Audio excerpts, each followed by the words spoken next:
Hi everybody, my name is Justin Wolf. I am the Director of Clinical Services at Footprints to Recovery, and I am glad to be joining you here today on the inaugural National Fentanyl Awareness Day, today on May 10th of 2022. This is the first ever Fentanyl Awareness Day, and really the goal of today is we want to increase awareness of the growing public health crisis that there is surrounding fentanyl in our country.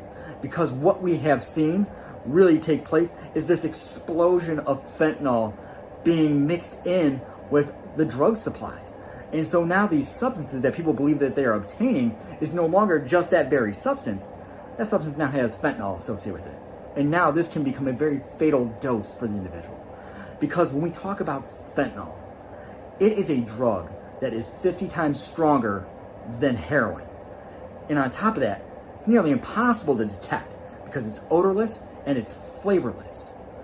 And what we've been seeing is that this drug is now being cut into cocaine. So people who believe that they are now about to use cocaine are now actually snorting lines of fentanyl and overdosing. I had quite a few young men that I've worked with over the past 2 years that I've seen this happen, and I am glad to say that they were met with a loving family member soon enough so that they are still here today to kind of share their story and be able to kind of have a different opportunity than the one that they were presented with that day. And that just speaks volumes about just kind of like what is happening with fentanyl really infusing itself into our drug supply. Because we're also seeing, and what we've seen, are the explosion of counterfeit pills being sold.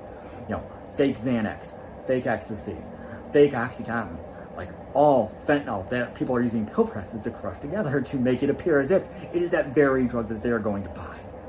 So because this is all geared at trying to increase awareness and help people stay alive so that they have the ability to make a different choice, there is a lot of harm reduction strategies that have been put into place to really prevent possible fatal overdoses. We have increased access to fentanyl testing strips so people can know what it is that they're about to consume, and increasing individuals' access to naloxone and Narcan.